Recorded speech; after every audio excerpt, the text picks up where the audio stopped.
Well, good morning.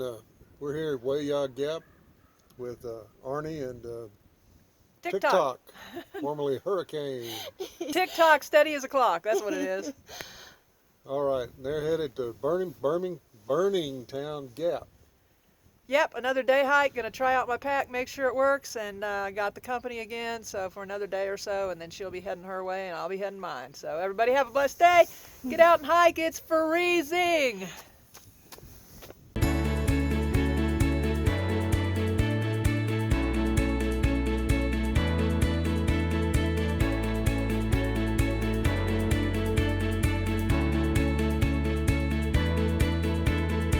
So G is gonna trail angel Katrina again today, so I guess I'll ride along. And yesterday we rode in the van opposite Franklin's back here. He drove us up here to Wayah Gap, which is right here. And then we went southbound back to Burningtown Gap to Franklin. Today he's driving us back here, and we're going northbound. This road is closed. The next place that he could pick us up is at Burningtown Gap Road. So what he has to do is drop us off and go along this long road that apparently is under construction in certain places, so hopefully he's going to be able to make it all the way around. Can't wait to see this view. On our way back, anyway, is to drive over here to, he'll go through a cone, I think there's a hostel there, somewhere near there, Kyle, and on up to Burningtown Gap. And I can't remember how many miles that is for us, but we can find out. Let's see. So we're starting over here at Wayah Gap. I'm going to go up, looks like about 1,000 feet, a little more, 1,200. Then down a little bit, and then back up to the Wayah Bald. That road is closed. Then looks like a fairly steep down, and then not too bad until in a sloping slow downhill to Burningtown Gap, so that shouldn't be too bad. So the mileage on it is, well, let's say from 38 to,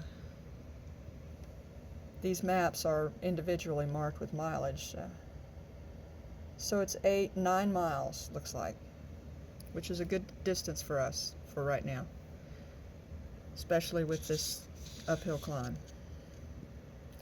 So 9 miles, and hopefully getting out of here at 8, hopefully be hiking by 9, and we'll see what happens. Looking forward to it. I'm going to try to work on the pack a little more. I did still have a few issues. Just working on tweaking it so that it's not pulling on my shoulders. Saw the chiropractor again last night, and it's better, but my neck and trapezius are still in pain, so anything that pulls on it is going to aggravate it. So we'll see how it does. All right, there goes TIC TOC, steady as a clock. Heading uphill to Wayah Bald. It's about, I think, 2 or 3 miles, 3 miles, something like that. Up about 1,200 feet, 2 miles. So we first have pretty much a steady uphill. Got a beautiful day. Sunshine.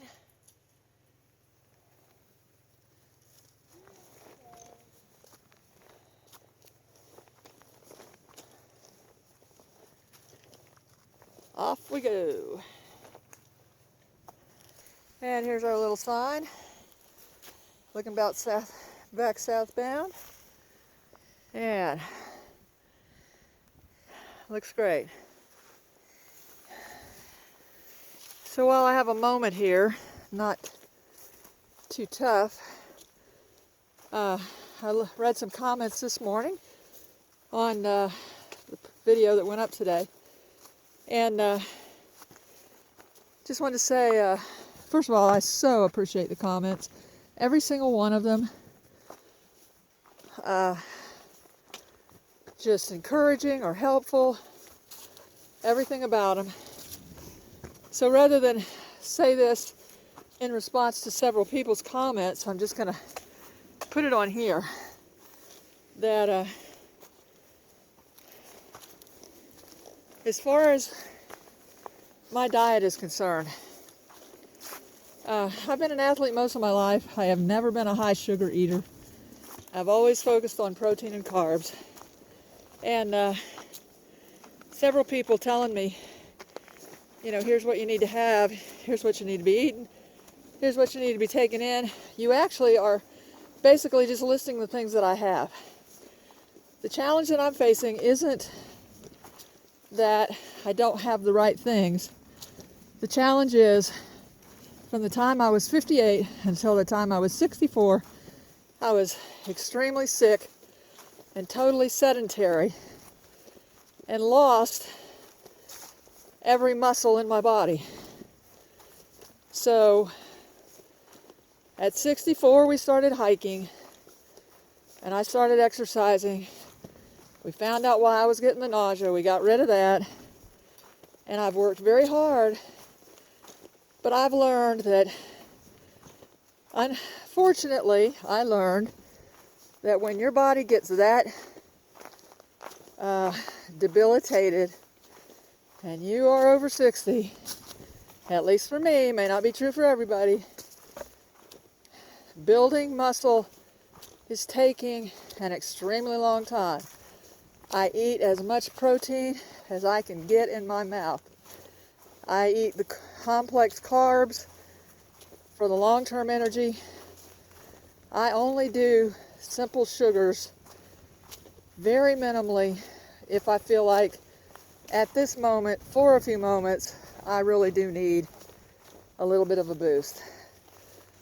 But I also know that that boost is going to turn into being tired 30 minutes down the road. So out here on the AT, it's like Early Riser said, you will eat more sugar, more simple sugars, and sometimes you do need to eat them, but for the most part, you know, and for a quick burst of energy, but for the most part, it's those complex carbs, it's the fats. I do carry butter. I use a lot of butter. But for the most part, you know, it's the proteins and the carbs. The biggest challenge, I would say, is that I can't ingest enough without it literally just making me sick. But I eat more than I want, forcing myself. So I just say that to say I appreciate all the information and all the input. It's been excellent. And a couple of you have listed what I should have in my pack. You basically listed what is in my pack. And you listed what I am eating. And as to the Gatorade, as I've said before, I am religious about drinking at least 1 liter of Gatorade every day. When it gets hotter, I'll probably drink 2 liters of Gatorade every day. I keep water. I do drink straight water from time to time. I drink water at night. But the Gatorade has been my salvation. The protein drinks in the morning have been my salvation. The protein bars have been my salvation. I'm talking while I'm walking up a hill. These muscles are obviously stronger than they were 5 days ago, so the progress is happening, but it'll be a lot slower for me than it would be. And I apologize for sounding so serious. It's just cold, my face is covered, and I'm working hard. So, anyway, it's just going to take 2 to 3 times longer than it would if I was in my 40s. It's going to take 2 to 3 times longer than it would if I had been playing tennis 2 or 3 times a week before I started doing this. It's just the way it is. The other thing, somebody was talking about, got to stay positive. Man, I think I'm one of the most positive people I know, and it's in one of last year's videos why I do that, but I'm not going to leave out the few times that happen when I might get a little bit down, because I want to tell it like it is. And even very upbeat, positive people who are going to find the good in everything they can, who are always going to look for ways to stay up and who understand the importance of that are going to have moments from time to time when you want to cry. So I'm not going to leave that out. But just because that's in there every now and then doesn't mean I'm not positive, and doesn't mean I'm not totally focused and going forward and everything. So just wanted to throw that out there for those of you who may only seen one video or two. If you watch them all, you'll kind of get that. You'll see, where my head is, and that I understand the critical importance of staying positive. And because of that, I work at it really hard. So, but you can't change the facts of the older body that was sedentary, that's taking a very long time to develop muscle. Because of that, you can't change the facts of just being older. And you can't change the facts that I am a severely cold-natured person. And I have to deal with that. And I have to carry more weight because of it. So, it's like I said before we came. Want to hike in the winter? Definitely want to do it. But if I'm going to do it, I'm going to have to carry a lot of weight. So it's either carry a lot of weight or don't come out in the winter. And another benefit, which I've said in another video somewhere, of me carrying weight bearing helps prevent osteoporosis, ladies. So I want to carry weight, not an obscene amount, obviously, and I will continue to get as light as I can. But every step I take with 30 pounds means that when I'm 80 or 90, hopefully, I'm not going to have osteoporosis. So there's that too. So all that mixed in together, let's just move on to the great part about this. We are headed up the road, the trail, and this is what we're getting to see today. I think the sun is over there behind that mountain right now. It looks a little cloudy in this video, and it is slightly gray, but not near as much as the video is making it look. So, TIC TOC, what do you think today? It's gonna be awesome. All right, gonna be awesome. All right, let's head on up the trail. And I hope I didn't offend anybody, didn't mean to. I appreciate each and every comment. I hope you'll keep doing them. And I have taken a lot of advice from people that have made comments, and I have made changes based on people's comments. So you keep them coming, and I appreciate it more than you can possibly know. Thank you.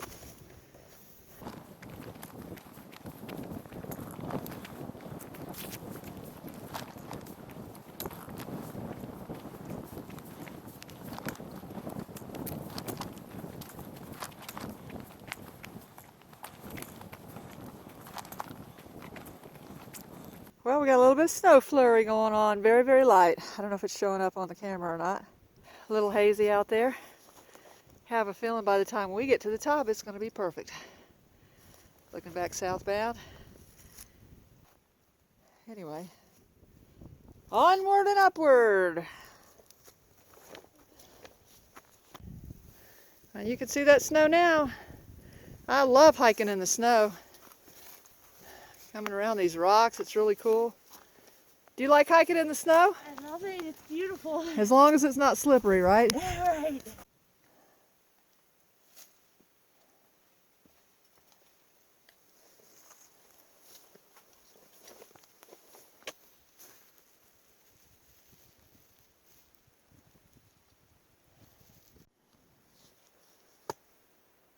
Isn't this snow beautiful?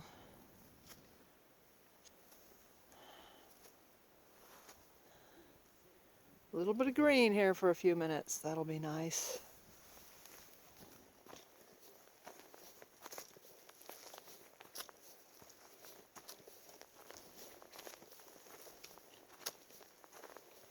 Hey, TIC TOC, show them your garbage bag.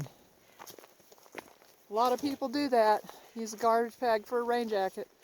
especially in lightweight snow like this. Yep. Works great.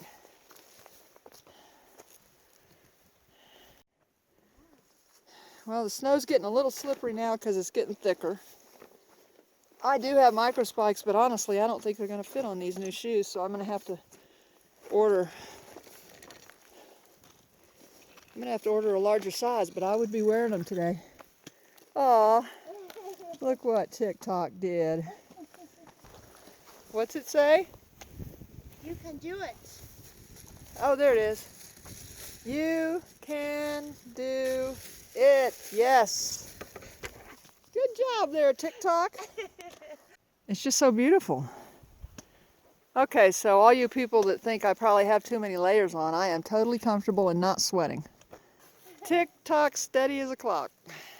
She really is. I mean, she starts moving and then she just keeps going, and she doesn't go real fast, but because she never stops, her overall speed is really pretty good. I mean, you know, for us older people who have physical issues, which maybe she'll share what she's been through one of these days before we part ways. I have on my tank top, and then on top of that I have my merino wool 3/4 zip, and on top of that I have my lamb's wool with a turtleneck, and on top of that I have my fleece jacket, and on top of that I have my rain jacket. All relatively thin layers. The rain jacket does have pit zips, which I have unzipped. We've been going uphill continuously. I do not have an ounce of sweat only, except maybe the back of my head a little bit, which is the place that I tend to sweat first.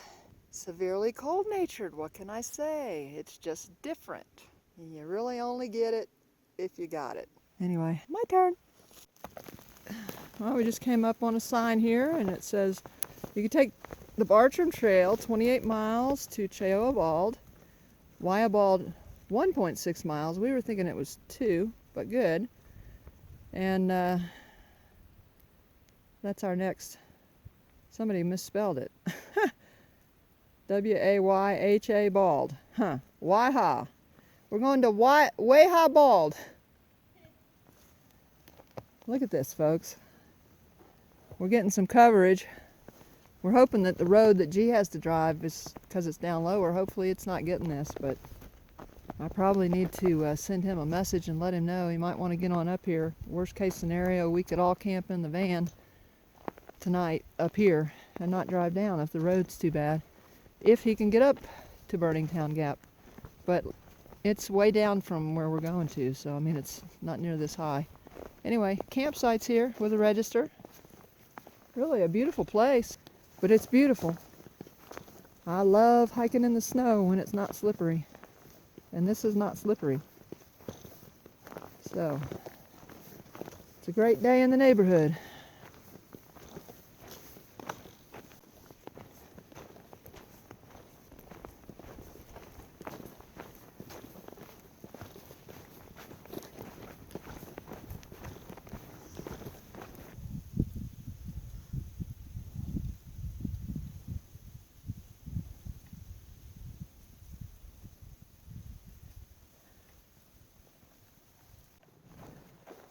Well, we've been going downhill for quite a while, well over a mile, just very slightly downhill. And I don't know if it's rocks or roots or both. Well, I'd say it's both. It's been rocks and roots. But the snow has pretty much covered it. And so it's kind of hard to tell what is actually under it, but we've had to be real careful because you don't know when you're going to step on something that's real slick and versus just real dry snow. The snow's continuing, and only very lightly right now, and the clouds are not as bad, although we are down lower than we were, but we got to go up about 350 feet to the Bald, to Wayah Bald and the tower. Oh, I've been thinking the last day or two just about, you know, the kind of things that I've been through on this hike so far related to gear, and about preparation for a through hike. And you know, most people do what they call shakedown hikes, which you go out and you test your gear on a 3 or a 4 day hike, and you try to find conditions like what you might experience on the AT. And that is something that I really didn't have opportunity to do. And while I did try to, you know, we had lots of snow and lots of cold weather in Louisville, so I was able to work on the tent and sleeping in the tent and hiking in the snow and the ice and stuff, and figuring out what temperature I could be out in and all those kind of things, and what clothes that I absolutely have to have. But I think for me, what's turned out is this first 100+ miles has really been the shakedown hike for me. So I really would encourage people that are going to hike the AT, even if you're later this year or next year, you know, do those shakedown hikes and try to make them 4 or 5 days. Try to find the worst conditions possible.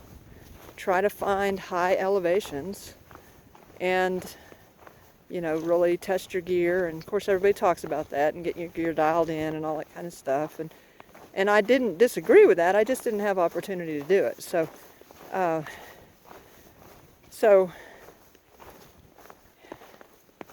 But like the downhill from Trey Mountain, I'm not the only person who said their toes got jammed.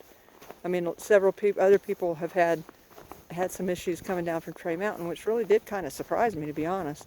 When I got down there and I took my boots off and saw my toes, I mean, I knew they hurt a little bit, but I had no idea that they had been truly injured, which they were injured. So, you know, and not just one. I mean, if you have the opportunity to do 2, 3, 4 in a variety of conditions, and of course none of us expected the rain in the winter. We just, I'm not sure, I mean, nobody really talked about that for February, people starting in February. You would have thought of it for people starting in March, but we just didn't really expect that. So if you can find really cold, wet, rainy weather to do the shakedown, do it. If you can find ice, cold, and snow and truly do a shakedown hike where you're out there 4 or 5 days with your gear, you know, do it. And then you won't have to necessarily go through a lot of these gear issues that I've been going through. And, you know, and again, if I was a young kid, I'd probably push through and make the changes and keep going. But I mean, it's just an age thing and a fitness thing that for me, these things require me to stop, get them fixed, and then go forward. Or stop, let my body heal, and then go forward. And if you're older, or your fitness level isn't quite as good, you know, or you have physical issues, I mean, these are just things that I personally feel like we just have to accept the fact that for us, we might have to stop a little longer. But this is basically, though, just to really encourage those shakedown hikes. And oh my goodness, oh my goodness, oh my gosh, look at that. We're on our way to the top of Wayah Bald, and the clouds are still out there on this half, but they might be going away from us. Now I just can't wait to get up there. Yay! Is that cheerful enough for y'all? That really is the way I feel. Okay, I got to do a downhill now. Got to use the pole. So anyway, that pretty well sums it up. Do the shakedown hikes. Take it from one who didn't. It would be very wise to do.